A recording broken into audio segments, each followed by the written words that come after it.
Next অঙ্ক, এটাও তোমাদের গ্রুপ ডি, দেখো 18/11/2025 শিফট 1-এ দেওয়া হলো। সেম জিনিস কি বলে, তবে তার সঞ্চয় কত। সঞ্চয় যখন কথাটা বলবে না, তখন এই আয় আর সঞ্চয় সেম জিনিস। তখন দেখবে এই যে যে আয়টা দিচ্ছে না টাকাটা, এটা যোগ করে কি 9 হচ্ছে, সংখ্যাগুলো যোগ করে দেখো 5 আর 4-এর যোগগুলো হচ্ছে 9। এই 9 যখনই হয়ে যাবে না, তখন তুমি দেখো অপশানে একটাই সংখ্যা কাটা যাবে, সেটাই তোমার 100% অ্যান্সার হবে। আর এর জন্যই এক্সামিনাররা প্রত্যেকটা শিফটে 25 সালে এই অঙ্কটা দিয়েছে। আর যে সমস্ত স্টুডেন্টরা এই অঙ্কটা সূত্র ফর্মুলা করতে গিয়ে 2 থেকে 3 মিনিট লেগেছে কারো কারো, সে কিন্তু আরও অন্য অঙ্ক ছেড়ে আসতে হয়েছে বা এক্সাম ক্লিয়ার করতে সে পারেনি।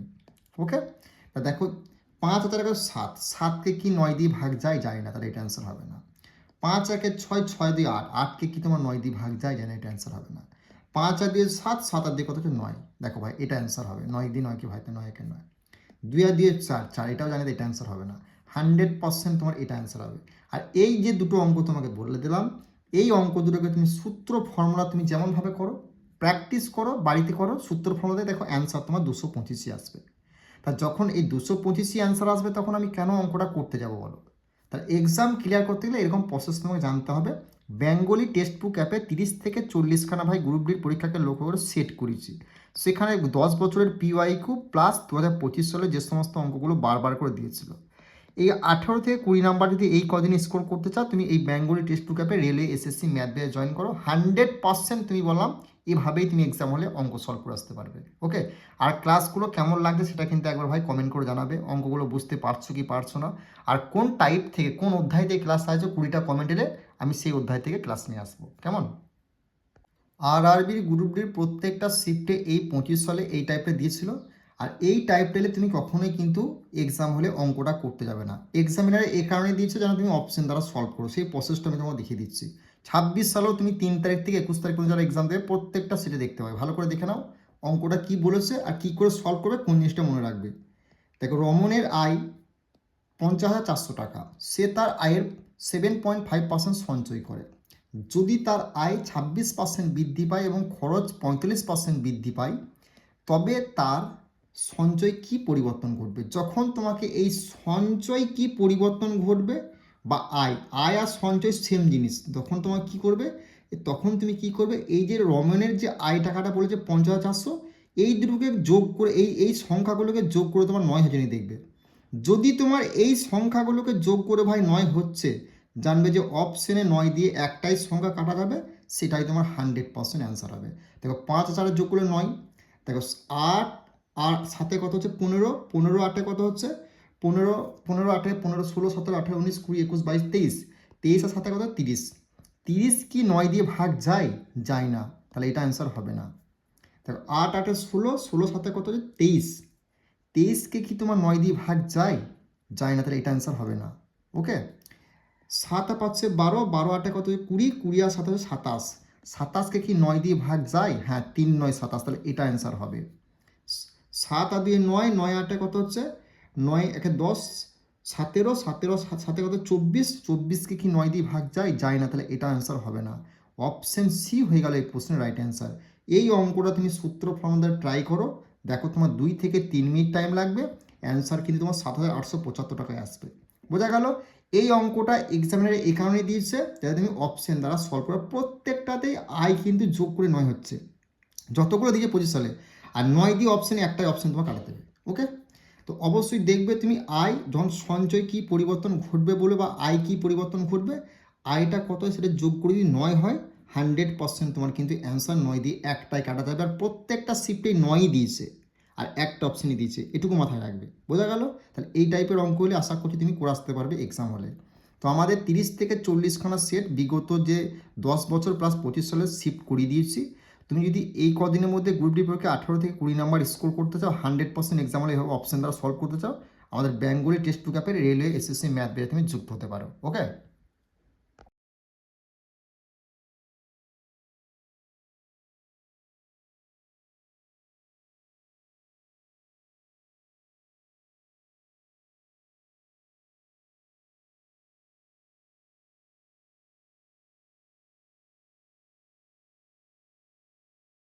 নেক্সট অঙ্ক দেখে নাও কি বলেছে, তবে চূড়ান্ত সঞ্চয় টাকা কত হবে?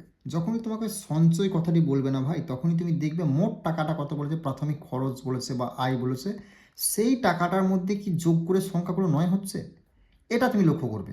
যদি 9 হয়ে যায় 100% 9ই হবে। যতগুলো তোমার 25 সালে দিয়েছিল 9ই দিয়েছিল, এই বছরও দেবে, আর অ্যান্সারও তুমি একটাতেই পাবে, সেটা যোগ করে 9 দিয়ে দেবে, ভাগ যাবে। দেখো 4 আর 5 যোগ করলে 9, এই 9 দিয়ে অপশানে কোনটা কাটে সেটা তুমি লক্ষ্য করো। 9 আর 3 12, 12কে কি তোমার 9 দিয়ে ভাগ যায়, জানে দেন অ্যান্সার হবে না। 9 আর 6 15, 15 আর 3 কত হচ্ছে 18, 18 কি 9 দিয়ে ভাগ যায়, হ্যাঁ 9 দিয়ে গুণ 18, তাহলে এটা অ্যান্সার হবে। 4 আর 8 কত 12, 12 3 15, 15 কি 9 দিয়ে ভাগ যায় না, তাহলে এটা অ্যান্সার হবে না। তুমি অপশন দ্বারা তুমি এই অঙ্কটা কিন্তু এইভাবে সলভ করে আসতে পারবে। এখানে তোমার খরচটা তোমার খরচ দেখ বা আয় দেখ, সঞ্চয় কথাটি বললেই এখানে দেখবে টাকাটা মোট যোগ করে 9 হবে, সেটা তোমার 100% অপশনে 9 দিয়ে কাটা যাবে। তুমি এই অঙ্কটা তুমি যেভাবে সূত্র ফর্মুলা ধরে করো বা যেখানে শিখেছো তুমি, সেই প্রসেসে করো, তবে অ্যান্সার তোমার 3000 এই 996 000 এটাই তোমার অ্যান্সার আসবে। তুমি চেক করে দেখে নাও, তুমি বাড়িতে প্র্যাকটিস করো, তবে অ্যান্সার এটাই আসবে। যদি আমি এভাবে অঙ্কটা হয়, তাহলে কেন আমি সূত্র ফর্মুলা দিয়ে করতে যাবো বলো? এক্সামিনার এই কারণেই দেয় যে তোমরা কীভাবে করছো, আর এভাবে যতক্ষণ তুমি প্র্যাকটিস করো ততক্ষণ কিন্তু এক্সাম ক্লিয়ার করতে পারবে না। শর্টকাট ট্রিক্স তোমাকে জানতেই হবে, আর সেটা জানতে গেলে তোমার বেঙ্গলি টেক্সটবুক অ্যাপে আসতে হবে। ওকে, আর ক্লাসগুলো কেমন লাগছে বা বুঝতে পারছো কি পারছো না, সেটা কিন্তু অবশ্যই কমেন্ট করে আরেকবার বলছি জানাবে। দেখো এই অঙ্কটা গ্রুপ ডির প্রত্যেকটা শিফটে দিয়েছে। এবারে কি বলেছে দেখো, সঞ্চয় শতকরা কত শতাংশ বৃদ্ধি পাবে। দেখো সঞ্চয় কথাটা বলেছে, কিন্তু এখানে যে টাকাটা আগের মোট টাকাটা আগের অঙ্কগুলোতে কী দেখো, মোট টাকা দিল 4500 বা 6500, যে কোনো একটা টাকার সঙ্গে, সেটা কিন্তু টাকার সঙ্গে হয়নি। তাহলে তুমি কী করে করবে? তখন তুমি এই অঙ্ক দিলে কী করে করবে? দেখো খরচ লিখবে, সেভিং লিখবে, আয় লিখবে। দেখো কী বলেছে, অরবিন্দ তার আয়ের 75% খরচ করে, মানে 75% খরচ করে। তাহলে 75% যদি খরচ করে, তাহলে পড়ে রইলো কথা 25%, একশো 25%, তাহলে সেভ পড়ে রইলো সেভিং। এবার এটা যদি কাটাকাটি জানে, কাটাকাটি তুমি করে নেবে। দেখো 25 একে 25, আরেকটা 3 25 মতো 75, বুঝা গেলো? তার 3 আর 25, তাহলে তো মোট আয়টা কত হলো? দুটো মানে 1 আর 3 যোগ করলে 4 হয়ে গেল তোমার আয়, বোঝা গেল? এবার তুমি কি করবে? দেখা বলেছে তার আয় 20% বৃদ্ধি পায়, আয়টা 20% বৃদ্ধি পায়। আয় হচ্ছে এটা, কত পার্সেন্ট বৃদ্ধি পায়? 20%, 20 ডিগ্রি নিচে, বাস 20% তুমি নিচে ডিগ্রি, বোঝা গেল? তারপর কি বলেছে, সে তার খরচ 10% বাড়িয়ে দেয়। এই খরচ কত পার্সেন্ট বাড়িয়ে দেয় ভাই? 10% বাড়িয়ে দেয়, বোঝা গেল? বাড়িয়ে দেয়, তবে তার সঞ্চয় শতকরা কত? সঞ্চয় মানে সেভিং, এটাকে বলছে সেভিং বা সঞ্চয় তুমি যা করতে পারো, ঠিক আছে? সঞ্চয় বলতে পারো, সেভিংও বলতে পারো। তাহলে এটা তোমাকে বার করতে বলেছে। দেখো 30, এই 3 আর 10 গুণ করে কত? 30% যোগ এই এক্সট্রা নামলো সমান 4 20 কত? 80% ভাই, বোঝা গেল? দেখো এক্স এই 30টা যদি এই দিকে আসে, তাহলে এটা কি বিয়োগ হয়ে যাবে, 30 হয়ে গেল, তাহলে কত হলো? 50% হয়ে গেল এই প্রশ্নে তোমাদের রাইট অ্যান্সার, বোঝা গেল? 50% কোথাটা হচ্ছে? অপশন এ হয়ে গেল এই প্রশ্নের সঠিক উত্তর। খরচ সেভিং মানে বা সঞ্চয় লিখতে পারো তুমি, বা সেভিংও লিখতে পারো, আর আয় যেটা খরচ বলো সেটা তুমি লিখলে। এখান থেকে 100 মানে 75 থেকে কত কত আর পড়ে রয়েছে 100তে 25টা তুমি লিখলে। যদি কাটাকাটি যায় ভাই, কাটাকাটিটা করে নেবে, এই দুটোকে যোগ করে যেটা হবে সেটা আয়। তারপর অঙ্কটা যেটা বলো সেটা কাজে, সেটা না দেখো কী বলেছে, 20% বৃদ্ধি পায়, আয় 20% বৃদ্ধি পায়, আয় 20% বৃদ্ধি পেয়েছে। দেখো তার খরচ 10% বাড়িয়ে দেবে, 10% খরচ লিখেছে, গুণ করবে, তারপর তুমি কাটাকাটি করে তোমার অ্যান্সার বেরিয়ে যাবে।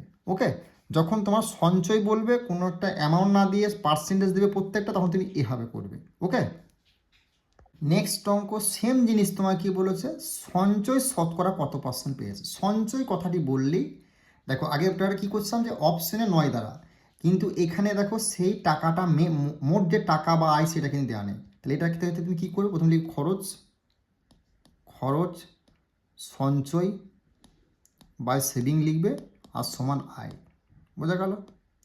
দেখো খরচ কত বলেছে? 70% খরচ বলেছে। তাহলে আয় সঞ্চয় তাহলে কত? 70% খরচ করে 100 টাকাতে কত পড়ে? 30%, 30%, 30 পড়ে রইলো। তাহলে কাটাকাটি গেলে কাটাকাটি তুমি করে নেবে। দেখো এটা কাটাকাটি করলে কত হচ্ছে? 7, আর এটা কাটা গেলে 3 হচ্ছে, বোঝা গেল? মানে এই একটা শূন্য কেটে দিলে 7 আর 3 পড়ে রইলো। ওকে, বোঝা গেল? টোটাল যোগ করলে কত? 10% আমাদের আয়টা হয়ে গেল। এবার কি বলেছে দেখো, আয় 15% বৃদ্ধি পায়, আয় মানে এটা 15% বৃদ্ধি পায় বলেছে ভাই, ঠিক আছে? 15% বৃদ্ধি পায়। ওকে, খরচ 10% বৃদ্ধি পায়, খরচ এটা 10% বৃদ্ধি পায়, তার সঞ্চয় শতকরা, মানে এটা বার করতে বলেছে সেভিংটা বা সঞ্চয়টা। দেখো এটা এটা গুণ করলে কত হচ্ছে 70%, এটা কত হচ্ছে যোগ 3x সমান সমান এটা কত হচ্ছে 150 হচ্ছে, 10কে বলে 150 হচ্ছে। দেখো এই যে 70 যদি আমি এদিকে নিয়ে আসি, ধরো এখানে 3x হলো, 3x সমান সমান 150 হলো, এই 70টা যদি এদিকে নিয়ে আসি তাহলে কত হচ্ছে 70%, তাহলে কত হচ্ছে টোটাল 80%। তাহলে এই যে এক্সটা রইলো, এই 3টা যদি আমি এদিকে নিয়ে আসি তাহলে নিচে আসবে, মানে 80 নিচে আসবে। তাহলে 80 নিচে 3 যদি আসে না, তাহলে 80কে 3 দিয়ে ভাগ বলে তোমার কত হবে জানো তো, এই 26, মানে 26.67, এটা হবে অ্যান্সার। এটা তুমি ভাগটা কীভাবে করবে পড়ে না, দেখো 3 দিয়ে, 3 একে 3, 3 দুগুণে 6, মানে 6 গেল, ঠিক আছে, এখানে 0 হলো, আর এখানে 6 আর 8, 2 8 2, দেখো 3 6 18, মানে 26 তুমি বুঝতে পারলে 26 একটা অপশন, তাহলে এটা অ্যান্সার হয়ে গেল, এভাবে করবে। তাহলে এই টাইপের অঙ্কগুলো আশা করছি করে আসতে, দুটো টাইপের মধ্যে একটা টাইপ দেবে 100% তোমার, কিন্তু আশা করি তুমি করে আসতে পারবে এক্সাম হলে। ওকে, এটা হচ্ছে তোমার দ্বিতীয় টাইপ, গ্রুপ ডির পরীক্ষা দিয়েছিল প্রত্যেকটা শিফটে। দেখো তবে তার আয় শতকরা কত শতাংশ বৃদ্ধি হবে, এখানে জিজ্ঞেস করেছে কি আয়, আগেরগুলোতে সঞ্চয় জিজ্ঞেস করেছিল, এখানে আয় জিজ্ঞেস করেছে, তখন তুমি কি করবে, দেখো সুধার খরচ সঞ্চয়ের চেয়ে 175%, যখন তোমাকে 100 মানে 100 বেশি দিয়ে দেবে, তখন তুমি কি করবে, এই 75 টাকা তুমি ভেঙে নেবে।